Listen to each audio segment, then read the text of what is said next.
السلام علیکم ورحمۃ اللہ وبرکاتہ۔ محترم سامعین کرام، اللہ تبارک و تعالی کے کرم و احسان اور آپ سب کی دعاؤں سے حضرت ابو بکر صدیق رضی اللہ عنہ کی سیرت کو 6 حصوں میں آڈیو کی شکل میں یوٹیوب چینل علمی نشریات پر اپلوڈ کر دیا ہے، جن کو آپ سب نے بڑے شوق سے سنا ہوگا اور ہمیں دعاؤں سے نوازا ہوگا۔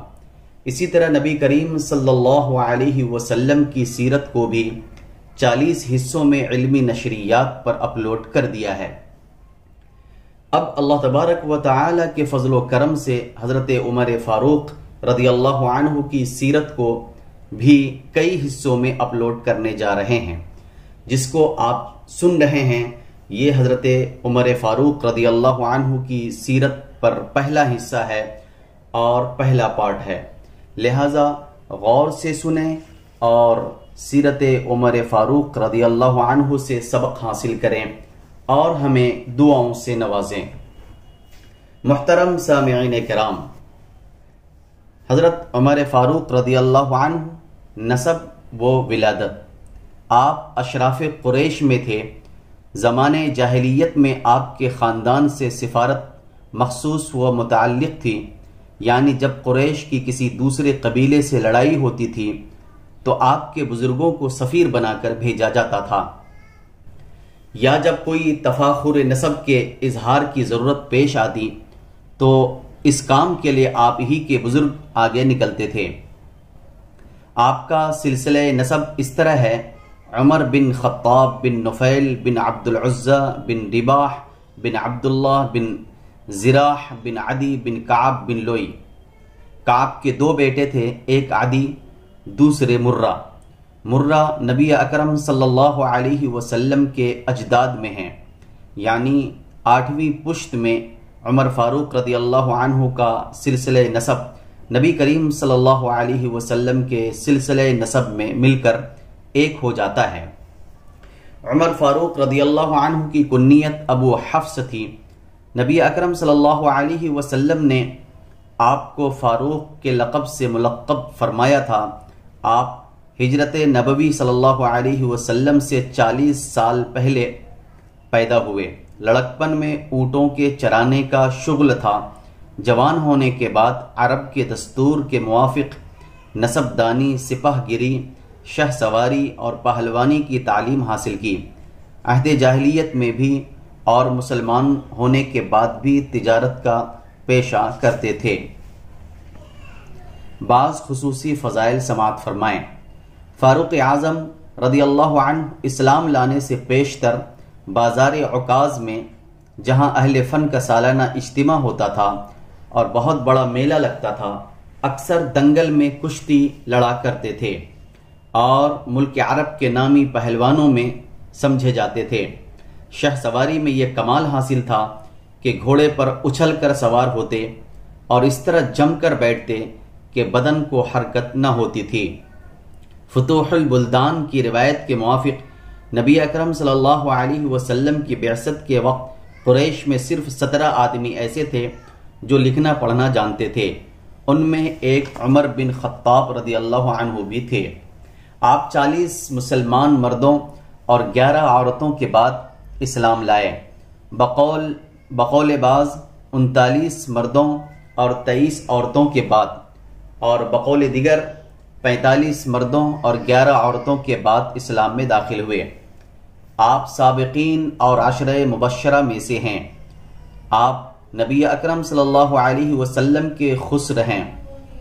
آپ کا شمار علماء اور زہاد صحابہ میں ہوتا ہے۔ 539 احادیث آپ سے مروی ہیں، جن کو عثمان، علی، طلحہ، سعد ابن مسعود، ابو ذر، عبداللہ بن عمر، عبداللہ بن عباس، عبداللہ بن زبیر، انس، ابو ہریرہ، عمرو بن العاص، ابو موسیٰ اشعری، برا بن عازب، ابو سعید خدری رضی اللہ عنہم اجمعین اور دیگر صحابہ کرام رضوان اللہ علیہم اجمعین نے روایت کیا ہے۔ ابن عباس رضی اللہ عنہ کی روایت ہے کہ جس روز عمر فاروق رضی اللہ عنہ ایمان لائے، اس روز مشرکین نے کہا کہ آج مسلمانوں نے ہم سے سارا بدلہ لے لیا اور اسی روز آیت اعوذ باللہ من الشیطان الرجیم یا ایہا الناس حسبک اللہ ومن اتبعک من المؤمنین نازل ہوئی، جس کا ترجمہ ہے اے نبی، اللہ تبارک و تعالی تم کو اور مومنوں کو جو تمہارے پیرو ہیں کافی ہے۔ ابن مسعود رضی اللہ عنہ کی روایت ہے کہ جس روز عمر فاروق رضی اللہ عنہ ایمان لائے اس روز سے اسلام عزت ہی پاتا گیا۔ آپ کا اسلام گویا فتح اسلام تھی اور آپ کی ہجرت گویا نصرت تھی، اور آپ کی امامت رحمت تھی۔ ہماری مجال نہ تھی کہ ہم کعبہ شریف میں نماز پڑھ سکیں، لیکن جب عمر فاروق رضی اللہ عنہ ایمان لائے تو آپ نے مشرکین سے اس قدر جدال و معرکہ آرائی کی کہ مجبوراً ان کو ہمیں نماز پڑھنے کی اجازت دینی پڑی۔ حذیفہ رضی اللہ عنہ فرماتے ہیں کہ جب سے عمر فاروق رضی اللہ عنہ ایمان لائے، اسلام بمنزلہ ایک اقبال مند آدمی کے ہو گیا تھا کہ ہر قدم پر ترقی کرتا تھا، اور جب سے آپ نے شہادت پائی اسلام کے اقبال میں کمی آ گئی کہ ہر قدم پیچھے ہی پڑتا ہے۔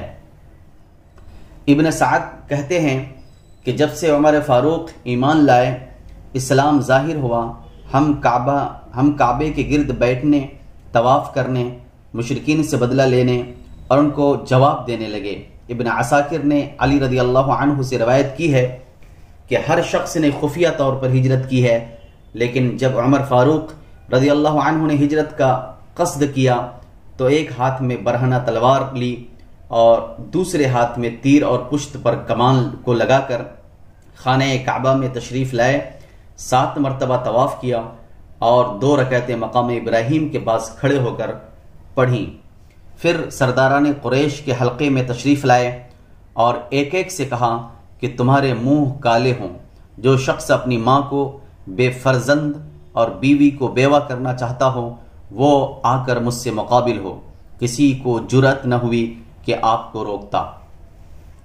امام نووی رحمۃ اللہ علیہ کہتے ہیں کہ عمر فاروق رضی اللہ عنہ ہر ایک جنگ میں رسول اللہ صلی اللہ علیہ وسلم کے ساتھ رہے اور یوم احد میں ثابت قدم رہے۔ نبی اکرم صلی اللہ علیہ وسلم نے ارشاد فرمایا ہے کہ میں نے بحالت خواب جنت میں دیکھا کہ ایک عورت ایک قصر کے پہلو میں، ایک محل کے پہلو میں بیٹھی ہوئی وضو کر رہی ہے۔ میں نے پوچھا کہ یہ قصر کس کا ہے؟ معلوم ہوا کہ عمر فاروق رضی اللہ عنہ کا ہے۔ پھر آپ نے عمر رضی اللہ عنہ سے مخاطب ہو کر فرمایا کہ مجھ کو تمہاری غیرت یاد آ گئی اور میں وہیں سے لوٹ آیا۔ عمر رو پڑے اور فرمایا کہ میں اور آپ سے غیرت کروں؟ نبی اکرم صلی اللہ علیہ وسلم نے ایک مرتبہ ارشاد فرمایا کہ میں نے خواب میں دیکھا کہ میں نے دودھ پیا ہے اور اس کی تازگی میرے ناخنوں تک پہنچ گئی ہے۔ پھر میں نے وہ دودھ عمر رضی اللہ عنہ کو دے دیا۔ لوگوں نے پوچھا کہ اللہ کے رسول صلی اللہ علیہ وسلم اس کی تعبیر کیا ہے؟ آپ نے فرمایا کہ دودھ سے مراد علم ہے۔ ایک مرتبہ نبی اکرم صلی اللہ علیہ وسلم نے ارشاد فرمایا کہ میں نے خواب میں دیکھا کہ لوگوں کو میرے سامنے پیش کیا جاتا ہے اور وہ قمیص پہنے ہوئے ہیں، بعض کے قمیص سینے تک ہیں، بعض کے اس سے زیادہ، مگر عمر کا قمیص زمین پر گھسٹتا جاتا ہے۔ لوگوں نے پوچھا کہ قمیص سے مراد کیا ہے؟ آپ نے فرمایا کہ دین۔ ایک مرتبہ نبی اکرم صلی اللہ علیہ وسلم نے عمر رضی اللہ عنہ سے فرمایا کہ واللہ جس راستے سے تم جاؤ گے اس راستے پر شیطان کبھی نہ چلنے پائے گا، بلکہ وہ دوسرا راستہ اختیار کرے گا۔ ایک مرتبہ آپ صلی اللہ علیہ وسلم نے فرمایا کہ میرے بعد اگر کوئی نبی ہونے والا ہوتا تو وہ عمر ہی ہوتا۔ ایک مرتبہ آپ نے فرمایا کہ عمر فاروق رضی اللہ عنہ چراغ اہل جنت ہیں۔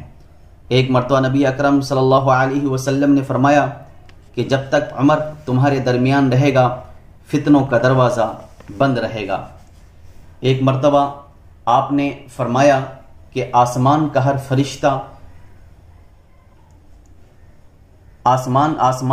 فرشتہ عمر کا وقار کرتا ہے اور زمین کا ہر شیطان اس سے ڈرتا ہے۔ ابو سعید خدری رضی اللہ عنہ کی حدیث میں مذکور ہے کہ نبی اکرم صلی اللہ علیہ وسلم نے فرمایا کہ جتنے نبی مبعوث ہوئے ہیں ان کی امت میں ایک محدث ضرور ہوا ہے۔ اگر میری امت میں بھی کوئی محدث ہو سکتا ہے تو وہ عمر ہے۔ لوگوں نے پوچھا کہ محدث کسے کہتے ہیں؟ آپ نے فرمایا کہ جس کی زبان سے ملائکہ باتیں کریں۔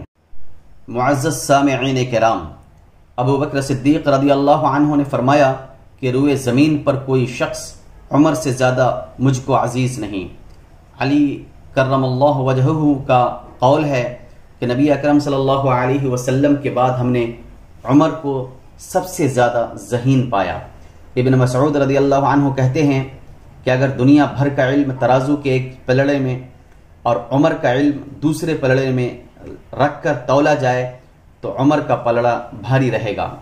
حذیفہ رضی اللہ عنہ کہتے ہیں کہ دنیا بھر کا علم عمر رضی اللہ تعالی عنہ کی گود میں پڑا ہوا ہے۔ نیز یہ کہ کوئی شخص سوائے عمر کے ایسا نہیں ہے جس نے جرت کے ساتھ راہ الہی میں ملامت سنی ہو۔ علی رضی اللہ عنہ نے عمر رضی اللہ عنہ کو کپڑا اوڑھے دیکھ کر فرمایا کہ اس کپڑا اوڑھے شخص سے زیادہ مجھے کوئی عزیز نہیں۔ علی رضی اللہ عنہ سے کسی نے پوچھا تو آپ نے فرمایا کہ عمر ارادہ کی پختگی اور ہوش مندی و دلیری سے پر ہیں۔ ابن مسعود رضی اللہ عنہ نے فرمایا کہ عمر رضی اللہ عنہ کی فضیلت ان 4 باتوں سے معلوم ہوتی ہے۔ اول، اسیران جنگ بدر کے قتل کا حکم دیا، اور اس کے بعد آیت لولا کتاب من اللہ نازل ہوئی۔ دوم، آپ نے امہات المومنین کو پردہ کرنے کے لیے کہا اور پھر آیت پردہ نازل ہوئی۔ اسی پر عمر رضی اللہ عنہ سے فرمایا کہ وحی تو ہمارے گھر میں اترتی ہے اور تم کو پہلے ہی القاء ہو جاتا ہے۔ سوم، رسول اللہ صلی اللہ علیہ وسلم کا دعا کرنا کہ الہی عمر رضی اللہ عنہ کو مسلمان کر کے اسلام کی مدد فرما۔ چہرم، آپ کا اول ہی ابو بکر صدیق رضی اللہ عنہ سے بیعت کر لینا۔ مجاہد فرماتے ہیں کہ ہم اکثر یہ ذکر کیا کرتے تھے کہ عمر کی خلافت میں شیطان قید میں رہے اور آپ کے انتقال کے بعد آزاد ہو گئے۔ ابو اسامہ نے کہا کہ تم جانتے بھی ہو کہ ابو بکر و عمر کون تھے؟ وہ اسلام کے لیے بمنزل ماں اور باپ کے تھے۔ جعفر صادق رحمۃ اللہ علیہ کا قول ہے کہ میں اس شخص سے بیزار ہوں جو ابو بکر و عمر کو بھلائی سے یاد نہ کرے۔ حلیہ فاروقی یعنی حضرت عمر فاروق رضی اللہ عنہ کی شکل و صورت۔ فاروق اعظم رضی اللہ عنہ کی رنگت سفید تھی لیکن سرخی اس پر غالب تھی۔ قد نہایت لمبا تھا، پیادہ پا چلنے میں معلوم ہوتا تھا کہ سوار جا رہے ہیں۔ رخساروں پر گوشت کم تھا، داڑھی گھنی، مونچھیں بڑی، سر کے بال سامنے سے اڑ گئے تھے۔ ابن عساکر نے روایت کی ہے کہ عمر رضی اللہ عنہ دراز قد، موٹے تازے تھے، رنگت میں سرخی غالب تھی، گال پچکے ہوئے، مونچھیں بڑی تھیں اور ان کے اطراف میں سرخی تھی۔ آپ کی والدہ شریفہ ابو جہل کی بہن تھی، اس رشتے سے آپ ابو جہل کو ماموں کہا کرتے تھے۔ خلافت فاروقی کے اہم واقعات سماعت فرمائیں۔ 23 جمادی الثانیہ سن 13 ہجری بروز سہ شنبہ مدینہ منورہ میں تمام مسلمانوں نے بلا اختلاف فاروق اعظم رضی اللہ عنہ کے ہاتھ پر بیعت کی۔ 22 جمادی الثانیہ سن 13 ہجری بروز 2 شنبہ مثنہ بن حارثہ رضی اللہ عنہ کے آنے اور حالات سنانے کے بعد ابو بکر صدیق رضی اللہ عنہ نے عمر فاروق رضی اللہ عنہ کو بلا کر جو حکم دیا تھا اس کے الفاظ یہ ہیں، سماعت فرمائیں۔ مجھے قوی امید ہے کہ میں آج ہی مر جاؤں گا، بس میرے مرنے کے بعد تم کل کا دن ختم ہونے سے پہلے پہلے مثنہ کے ساتھ لوگوں کو لڑائی پر روانہ کر دینا۔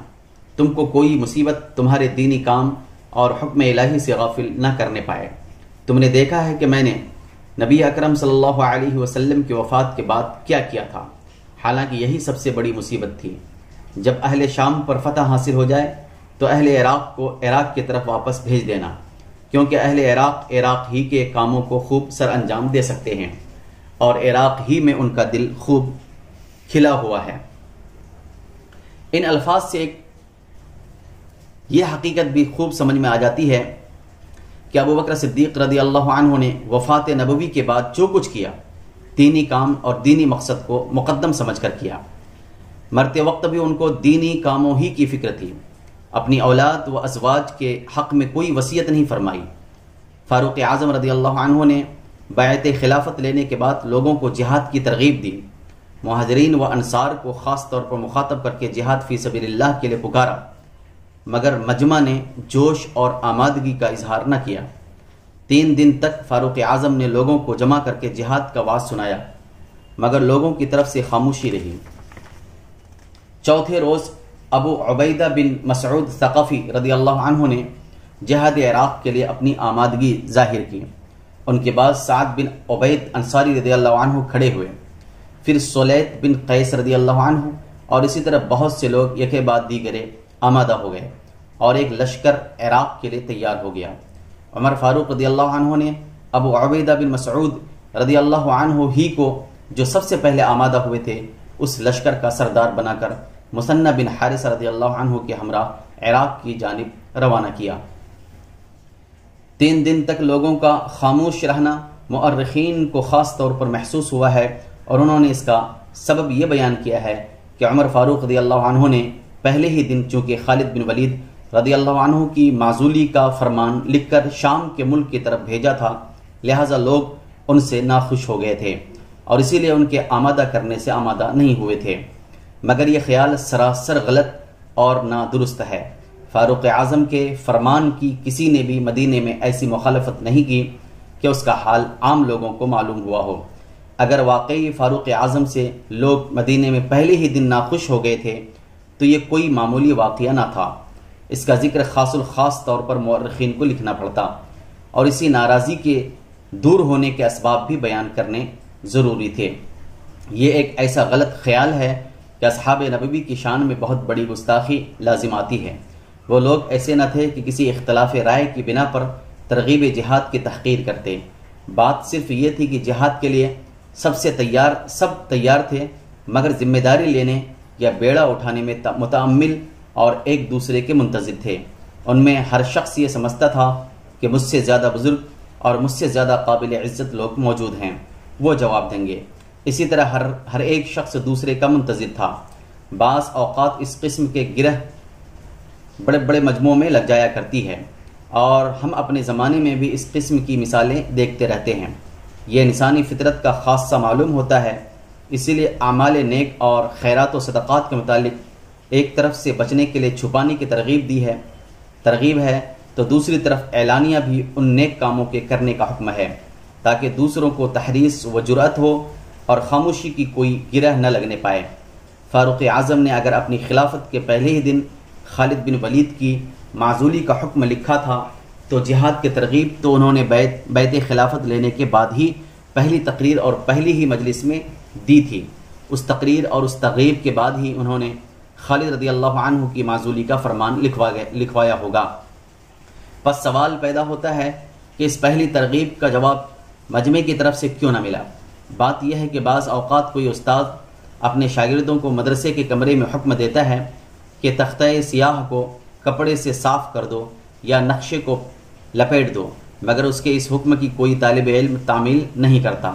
اس کا یہ سبب نہیں ہوتا کہ اس استاذ کی تعمیل کو شاگرد ضروری نہیں سمجھتے، بلکہ تعمیل نہ ہونے کا سبب یہ ہوتا ہے کہ استاد نے سارے کے سارے شاگردوں کو مخاطب کر کے یہ حکم دیا تھا۔ جب وہی استاد کسی ایک یا 2 شاگردوں کا نام لے کر یہی حکم دیتا ہے تو فوراً اس حکم کی تعمیل ہو جاتی ہے۔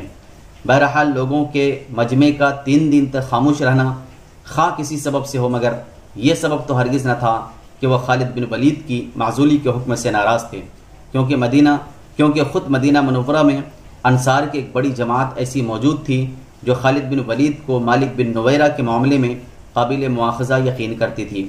اگر اور لوگ ناراض تھے تو وہ جماعت تو فاروق اعظم سے خوش ہوگی۔ ان لوگوں کو کس چیز نے خاموش رکھا تھا؟ خالد بن ولید رضی اللہ عنہ کی معزولی کا واقعہ۔ صدیق اکبر رضی اللہ عنہ نے خالد بن ولید رضی اللہ عنہ کو افواج شام کا سپہ سالار اعظم بنا کر بھیجا تھا۔ خالد بن ولید ایک زبردست جنگجو اور بے نظیر بہادر سپہ سالار تھے۔ عراق میں بھی اب تک خالد بن ولید ہی سپہ سالار اعظم تھے، اور ان کی حیرت انگیز بہادری اور جنگی قابلیت نے دربار ایران اور ساسانی بادشاہی کو حیران و ششدر اور مرعوب بنا دیا تھا۔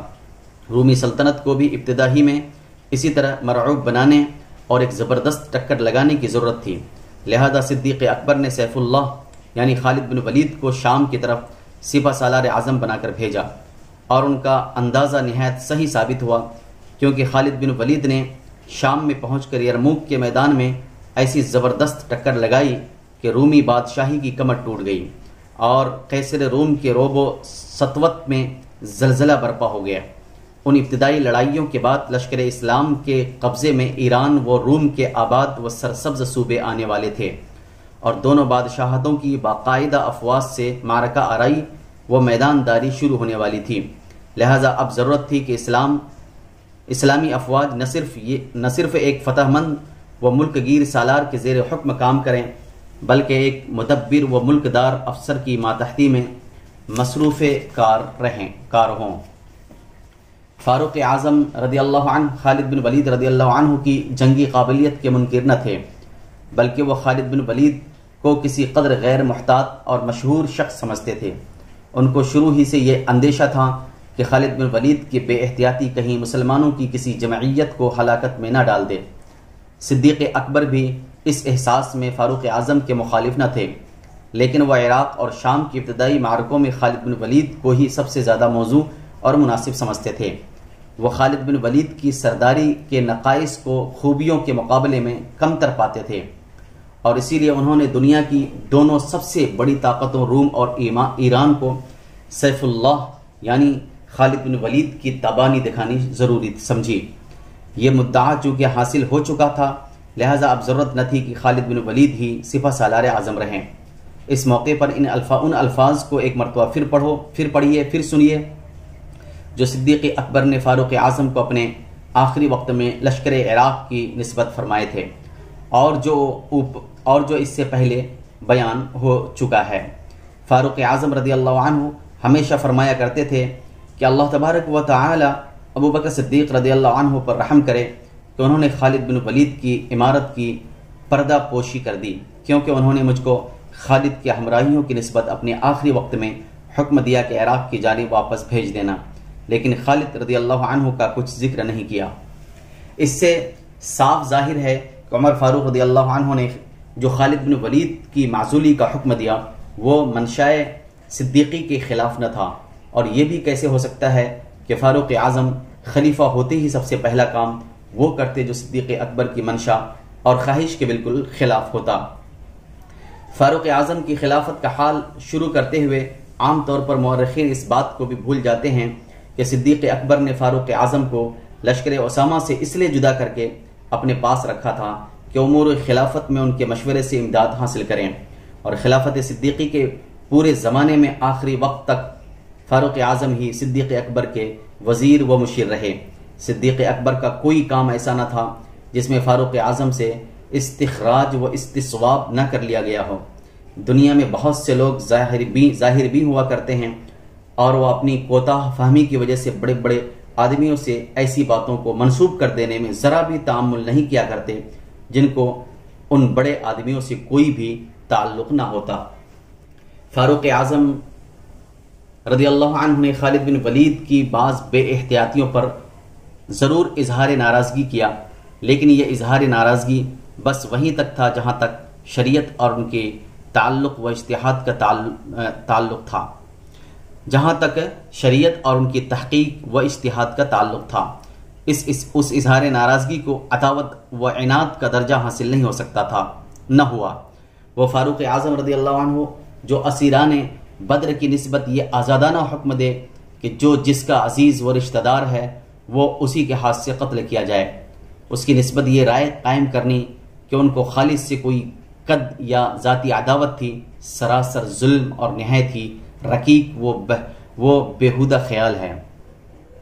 فاروق اعظم نے خالد بن ولید کو معزول کر کے در حقیقت امت محمدیہ پر بڑا احسان کیا، اور ایک ایسی نظیر پیدا کر دی کہ دین کو دنیا پر مقدم کرنے اور خدمت دینی کے مقابلے میں اپنی ہستی کو ہیچ سمجھنے کی مثال میں سب سے پہلے ہم خالد بن ولید ہی کا نام لیتے ہیں۔ خالد بن ولید اگر مرتے دم تک افواج اسلام کے سپہ سالار اعظم رہتے، تب بھی ان کی بہادری اور جنگی قابلیت کے متعلق اس سے زیادہ کوئی شہرت نہ ہوتی جو آج موجود ہے، لیکن اس معزولی کے واقعے نے خالد بن ولید کی عظمت و عزت میں ایک ایسے عظیم الشان مرتبے کا اضافہ کر دیا ہے جس کے آگے ان کی سپاہ گیری و بہادری کے مرتبے کی کوئی حقیقت نہیں۔ ہم ایک طرف خالد بن ولید کے جنگی کارناموں پر فخر کرتے ہیں تو دوسری طرف ان کی للہیت اور اطاعت اولی الامر کو فخریہ پیش کرتے ہیں۔ بعض مورخین نے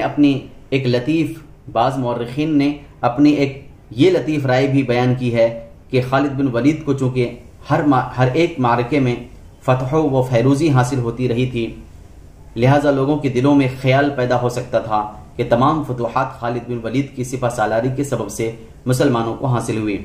فاروق اعظم نے خالد بن ولید کو معزول کر کے یہ ثابت کر دیا کہ مسلمانوں کی کامیابیاں اور فتح مندیاں کسی شخص سے وابستہ نہیں ہیں، بلکہ اللہ تبارک و تعالی کی مشیت اور اسلام کی برکات ان فتوحات کا اصل سبب ہے۔ اس روایت کی تائید اس طرح بھی ہوتی ہے کہ فاروق اعظم نے جس طرح افواج شام کی سپہ سالاری میں تبدیلی فرمائی، اسی طرح افواج عراق کی سپہ سالاری سے بھی مثنى بن حارثہ رضی اللہ عنہ کو معزول کر کے ابو عبیدہ بن مسعود رضی اللہ عنہ کا ماتحت بنا دیا تھا۔ آج بھی اگر مسلمان اسلام کی پیروی میں صحابہ کرام کا نمونہ بن جائیں تو وہی کامیابیاں اور فتح مندیاں جو قرون اولیٰ میں حاصل ہوئی تھیں پھر حاصل ہونے لگیں۔ عمر فاروق رضی اللہ عنہ نے خلیفہ مقرر ہونے کے بعد جو قابل تذکرہ جنگی انتظامات کیے، ان میں سب سے پہلا کام یہ تھا کہ خالد بن ولید کو افواج شام کی اعلیٰ سپہ سالاری سے معزول کر کے ابو عبیدہ بن الجراح رضی اللہ عنہ کو ملک شام کی اسلامی افواج کا سپہ سالار اعظم بنایا۔ اس حکم کی فوراً تعمیل ہوئی اور خالد بن ولید نے ابو عبیدہ کی ماتحتی میں نہ صرف جان فروشی اور کافر کشی میں پہلے سے زیادہ مستعدی دکھلائی، بلکہ ابو عبیدہ کو ہمیشہ مفید ترین جنگی مشورے دیتے رہے۔ یہی وہ امتیاز خاص ہے جو خالد بن ولید کے مرتبہ اور عزت کو تمام دنیا کی نگاہ میں بہت بلند کر دیتا اور ان کو روئے زمین کا بے نظیر سپہ سالار اور سچا پکا مخلص انسان ثابت کرتا ہے کہ جس کے دل میں رضا الہی کے سوا شہرت طلبی اور ریا کا نام و نشان بھی نہ تھا۔ دوسرا کام فاروق اعظم کا یہ تھا کہ انہوں نے ابو عبیدہ بن مسعود کو ایک فوج کے ساتھ عراق کی جانب روانہ کیا اور ان کو ملک عراق کے تمام اسلامی افواج کا سپہ سالار اعظم مقرر کیا۔ ابو عبیدہ بن مسعود کے روانہ کرنے کے بعد تیسرا کام فاروق اعظم کا یہ تھا کہ یعلا بن امیہ کو ملک یمن کی جانب روانہ کیا کہ نبی کریم صلی اللہ علیہ وسلم کی اس آخری وصیت کو پورا کریں کہ ملک عرب میں مسلمانوں کے سوا کوئی یہودی اور کوئی نصرانی نہ رہنے پائے۔ چونکہ مسلمان صدیق اکبر کو خلافت کے سوا 2 برس دوسرے اعاظم امور کے انجام دہی میں مصروف رہے کہ اس وصیت نبوی کو پورا کرنے کا ابھی تک موقع نہ مل سکا تھا۔ نجران کے عیسائیوں کی جلاوطنی کے تعلق سے سماعت فرمائیں۔ فاروق اعظم رضی اللہ عنہ نے یعلا بن امیہ کو حکم دیا کہ ملک یمن کی طرف جا کر نجران کے عیسائیوں سے کہہ دو کہ تم اس ملک کو چھوڑ دو، ہم تم کو حدود عرب سے باہر ملک شام میں تمہاری ان زمینوں سے زیادہ زرخیز زمینیں اور ان زمینوں سے زیادہ وسیع زمینیں دیتے ہیں، اور تم کو کسی مالی و جسمانی محنت و نقصان میں مبتلا کرنا نہیں چاہتے۔ ملک عرب اب صرف مسلمانوں کے لیے رہے گا، غیر مسلم ہونے کی حالت میں تمہارا قیام یہاں ممکن نہیں۔ بعض کوتاہ فہم لوگ نجران کے نصرانیوں کی اس جلاوطنی کو ناجائز فعل قرار دے کر معترض ہوا کرتے ہیں، لیکن وہ یہ بات بھول جاتے ہیں کہ مدینے کے یہودیوں نے بھی مسلمانوں کے خلاف سازشوں میں رومیوں کو مسلمانوں پر حملہ آور ہونے کی ترغیب دینے میں خاص طور پر کوشش کی تھی، اور اب نجران کے عیسائی بھی مسلمانوں کے بیچ رہ کر رومی سلطنت کے لیے جو برسر پرخاش تھی جاسوسی اور ہر قسم کی مخالف اسلام سازشوں کو کامیاب بنانے میں مصروف تھے۔ نبی اکرم صلی اللہ علیہ وسلم ملک عرب کے عیسائیوں اور یہودیوں کی سود خوری اور مخالف اسلام سازشی کارروائیوں سے واقف تھے۔ آپ صلی اللہ علیہ وسلم مسلمانوں کو یہودیوں اور عیسائیوں کی ہمسائیگی سے اس لیے بچانا چاہتے تھے کہ ان کی یہ بدعات کہیں مسلمانوں میں سرایت نہ کر جائیں۔ اسی لیے آپ صلی اللہ علیہ وسلم نے نجران کے عیسائیوں سے جو عہد نامہ کیا تھا اس میں ایک یہ شرط بھی تھی کہ عیسائی سود خوری کی عادت ترک کر دیں گے، اور اسی وجہ سے نبی کریم صلی اللہ علیہ وسلم نے وصیت فرمائی تھی کہ ملک عرب میں یہودی اور عیسائی نہ رہنے پائیں۔ نجران کے نصرانیوں نے ہرقل کے ساتھ ہمدردانہ طرز عمل اختیار کر کے اور سود خوری کو ترک نہ کر کے اپنے آپ کو خود ہی اس سلوک کا مستحق بنا لیا تھا کہ ان کو ملک عرب سے جلا وطن کر دیا جائے۔ آج کل بھی ہم یہودیوں کی جلا وطنیوں کا حال اخبارات میں پڑھا کرتے ہیں، جو ان کو یورپ کے متمدن ملکوں سے جبریہ اختیار کرنی اور اپنی جائیدادیں حسرت کے ساتھ چھوڑنی پڑتی ہیں۔ ان جلا وطنیوں کے مقابلے میں نجران کے نصرانیوں کی جلا وطنی تو ایک رحمت تھی نہ کہ مصیبت۔ فتح دمشق۔ جنگ یرموک میں رومی لشکر شکست فاش کھا کر بھاگا اور مقام فحل میں جا کر رکا۔ ہرقل نے احکام جاری کیے جن کے موافق فحل میں بھی اور دمشق میں بھی رومی لشکر عظیم مقابلے کے لیے فراہم ہو گیا۔ دمشق کی خوب مضبوطی کر لی گئی اور فلسطین و حمص کی طرف سے بوقت ضرورت دمشق والوں کو مزید کمک بھیجنے کا اہتمام بھی ہو گیا۔ افواج دمشق کا سپہ سالار اعظم ہرقل نے نسطاس بن نستورس کو مقرر کیا اور حمان نامی بطریق دمشق کا گورنر پہلے سے وہاں موجود تھا۔ اسلامی لشکر ابھی یرموک ہی میں خیمہ زن تھا۔ ابو عبیدہ بن الجراح نے فاروق اعظم کے حکم کے موافق لشکر عراق پر، جو خالد بن ولید کے ہمراہ عراق سے آیا تھا، ہاشم بن عتبہ کو امیر مقرر کر کے عراق کی جانب روانہ کر دیا۔ ایک دستہ فوج فحل کی جانب روانہ کیا، باقی فوج کے چند حصے کر کے ایک حصہ ذوالقلاع کی سرداری میں روانہ کیا کہ دمشق اور حمص کے درمیان مقیم رہ کر اس فوج کو جو ہرقل حمص سے دمشق والوں کی کمک کو روانہ کرے روکیں۔ ایک حصے کو فلسطین و دمشق کے درمیان متعین کیا کہ فلسطین کی طرف سے رومی فوجوں کو دمشق کی جانب نہ آنے دیں۔ باقی فوج لے کر ابو عبیدہ خود دمشق کی جانب متوجہ ہوئے۔ دمشق پہنچنے سے پہلے مقام غوطہ کو فتح کیا۔ آخر ماہ رجب سن 13 ہجری میں اسلامی لشکر نے دمشق کا محاصرہ کر لیا۔ شہر میں کافی فوج تھی، لیکن رومیوں کو جرأت نہ ہوئی کہ میدان میں نکل کر مسلمانوں کا مقابلہ کرتے۔ انہوں نے شہر کی مضبوط فصیلوں اور اپنے سامان مدافعت کی پناہ لینی مناسب سمجھی۔ ابو عبیدہ بن جراح باب الجابیہ کی جانب خیمہ زن ہوئے۔ خالد بن ولید اور عمرو بن العاص باب تومہ کی جانب اترے۔ شرحبیل بن حسنہ فراویس کی جانب اور یزید بن ابی سفیان باب صغیر و باب کیسان کی جانب فروکش ہوئے۔ اس طرح دمشق کے چاروں طرف اسلامی لشکر نے محاصرہ ڈال دیا۔ محصورین شہر کی فصیلوں پر چڑھ کر منجنیقوں کے ذریعہ پتھروں کی بارش سے کرتے، کبھی تیروں کا مہ برساتے، مسلمان بھی ان کے جواب دینے میں کوتاہی نہ کرتے۔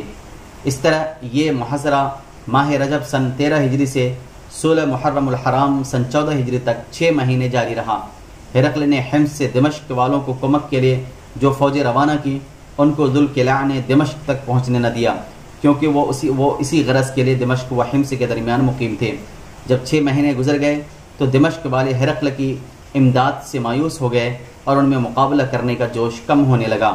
تو ابو عبیدہ بن الجراح نے اس حالت سے بروقت مطلع ہو کر اور محاصرہ کو زیادہ طول دینا مناسب نہ سمجھ کر ہر سمت کے سرداروں کو حکم دیا کہ کل شہر پر حملہ آوری ہوگی۔ مسلمانوں کی اس جنگی تیاری اور حملہ آوری کا حال معلوم کر کے عمرائے دمشق کے ایک وفد نے باب تومہ کی جانب سے خالد بن ولید کے پاس آ کر امان طلب کی۔ خالد بن ولید نے ان کو امان نامہ لکھ دیا اور بلا مقابلہ شہر کے اندر داخل ہوئے۔ خالد بن ولید نے جو امان نامہ دمشق والوں کو لکھ کر دیا اس کا مضمون اس طرح تھا، سماعت فرمائیں۔ خالد بن ولید نے دمشق والوں کو یہ رعایتیں دی ہیں کہ جب اسلامی لشکر دمشق میں داخل ہوگا تو دمشق والوں کو امان دی جائے گی، ان کے جان و مال اور گرجوں میں کوئی تصرف نہ کیا جائے گا، نہ شہر دمشق کی شہر پناہ منہدم کی جائے گی، نہ کسی مکان کو مسمار و منہدم کیا جائے گا۔ اسلامی لشکر کا کوئی شخص شہر والوں کے کسی مکان میں سکونت اختیار نہ کرے گا۔ مسلمان اور ان کا خلیفہ بجز نیکی کے کوئی برا سلوک دمشق والوں سے نہ کریں گے جب تک کہ دمشق والے جزیہ ادا کرتے رہیں گے۔ ادھر خالد بن ولید صلح کے ذریعے سے شہر میں داخل ہوئے۔ ٹھیک اسی وقت باقی ہر سے جوانب سے اسلامی سردار سیڑھیاں لگا کر اور دروازے توڑ کر قہر و غلبہ کے ساتھ شہر میں داخل ہوئے۔ وسط شہر میں خالد اور ابو عبیدہ کی ملاقات ہوئی۔ ابو عبیدہ نے کہا کہ ہم نے شہر کو بزور شمشیر فتح کیا ہے۔ خالد بن ولید نے کہا کہ میں نے بمصالحت شہر میں قبضہ کیا ہے۔ بعض روایات کی روح سے معلوم ہوتا ہے کہ بطریق حامان نے خود عمرائے دمشق کو بھیج کر خالد بن ولید سے عہد نامہ لکھوا لیا تھا، اور وہ مسلمانوں کے حملے کی طاقت اور نتیجے کو دیکھنا چاہتا تھا کہ اگر مسلمان اپنے متفقہ حملے اور پوری کوشش میں ناکام رہے اور بزور شمشیر دمشق میں داخل نہ ہو سکے تو آئندہ بھی مدافعات کو جاری رکھا جائے گا اور خالد کے عہد نامہ کو کوئی وقعت نہ دی جائے گی۔ لیکن اگر مسلمان اپنی اس کوشش میں کامیاب ہو گئے اور زبردستی شہر میں داخل ہوئے تو اس عہد نامے کے ذریعے سے اس برتاؤ سے محفوظ رہیں گے جو بزور شمشیر فتح کیے ہوئے شہر کے ساتھ آئین جنگ کے موافق کیا جاتا ہے۔ ادھر ابو عبیدہ رضی اللہ عنہ بزور شمشیر شہر میں داخل ہوئے اور ادھر دمشق والوں نے خود دروازہ کھول کر خالد بن ولید کو شہر کے اندر بلا لیا۔ بہرحال کوئی بات ہوئی، یہ ضرور ہوا کہ خالد بن ولید بذریعہ مصالحت داخل دمشق ہوئے اور ابو عبیدہ بن الجراح بزور شمشیر۔ وسط شہر میں جب دونوں سردار ملے تو یہ مسئلہ درپیش ہوا کہ دمشق بزور شمشیر فتح سمجھا جائے یا بمصالحت۔